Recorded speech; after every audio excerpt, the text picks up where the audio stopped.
கங்கைக்கு திருப்தியா போச்சு. பாவம் அந்த பிள்ளைங்க வேண்டிக்கிறது நடக்கட்டும், நெல்லா மழை பெய்யட்டும்.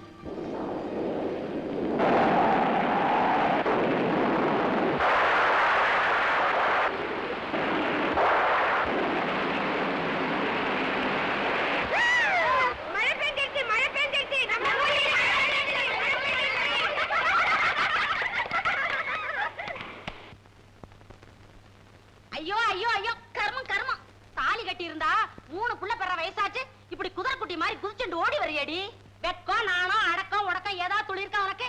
4 பேர் பார்த்தா தம் பொண்ணா இருந்தா அப்படி வளர்த்துருப்பாளா? மூத்தா பொண்ணு தானே, அதான் இப்படி தண்ணி தெளிச்சு விட்டுட்டாலும் என் மண்டையை போட்டுதான் உருட்டுவா.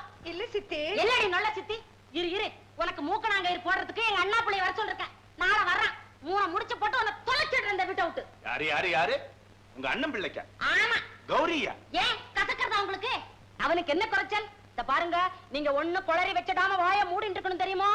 இந்த கல்யாணம் நல்லபடியா நடந்து முடிஞ்சா அனுமாருக்கு வடமாலை சாத்துறேன்னு நான் வேண்டிட்டு இருக்கேன். வடமாலையே அனுமாருக்கு எதுக்கடி சாத்த போற? உங்க அண்ணன் பிள்ளைக்கே சாத்து விடுறீ, பொருத்தமா இருக்கும்.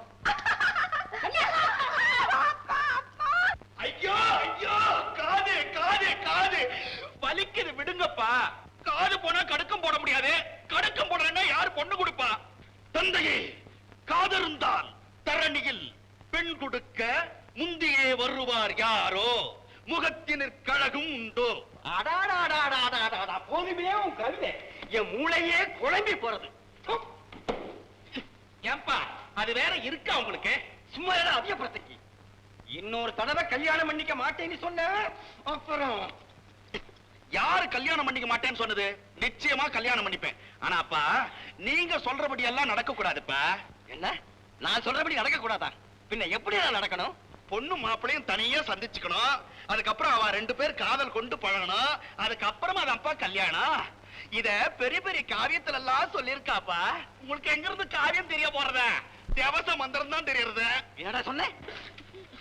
என்ன கேள்வி பண்றியா? உனக்கு அந்த தேவச மந்திரம் தான்டா சோறு போடுறது. தேவச மந்திரம் தான் சோறு போடுறதுன்னு எனக்கு என்ன தெரியுது? தேவச மந்திரம் தான் சோறு போடுறது. அழகா இருக்குப்பா மந்திரம். ஆமாப்பா. என்னடா மந்திரம் ரொம்ப அழகா இருக்குப்பா, எனக்கு ரொம்ப பிடிச்சிருக்கு. என்னடா திருதிரு முடிச்சுட்டு சுத்துற? ஒண்ணு இல்லப்பா, அதுல வந்து இதுப்பா, நீங்க எப்படி கல்யாணம் செஞ்சு வைக்கிறீங்களோ அதுக்கு நான் சம்மதிக்கிறேன்ப்பா. அப்படி வா வழிக்கு. புறப்படி.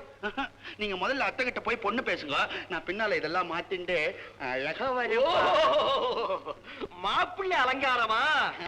சரி சரி, சீக்கிரம் வந்து சேரு. கல்யாணத்துக்கு ஏற்பாடு செஞ்சுடலாம், ஆனா முதல்ல கௌரிய கேட்டு அவ சம்மதத்தை தெரிஞ்சுக்க வேண்டாமா? அதுக்கு என்ன, சம்மதம் கேட்டா போச்சு. அவளை எதுக்கு கேட்கணும்?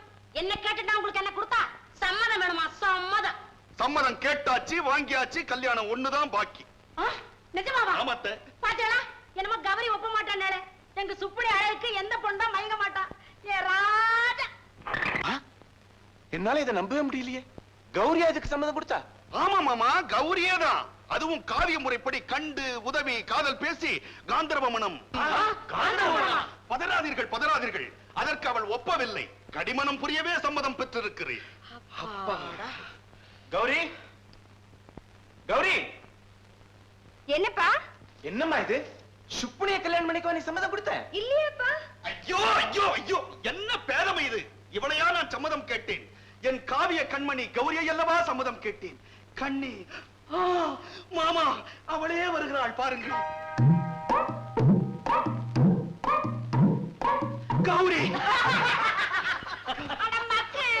இவ கௌரி இல்லடா, எங்க நாத்தனார் பொண்ணு குமுதா. இந்த வீட்டுல அனாதையா வளர்ந்துட்டு வர்றவ. அதனால என்னத்த? குமுதா அழகான காவிய பெயர். தந்தையே, நான் குமுதாவையே திருமணம் செய்து கொள்ளுகிறேன். என்னடா உளறிட்டு இருக்க? குமுதாவை கட்டிக்க வாடா, உன்னை நான் இவ்வளவு தூரம் இழுத்துட்டு வந்தேன்.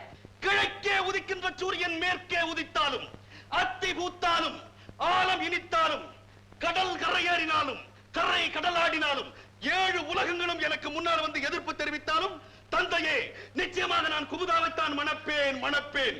இது என் தாய் மேலாணை, தமிழ் மேலாணை, தந்தை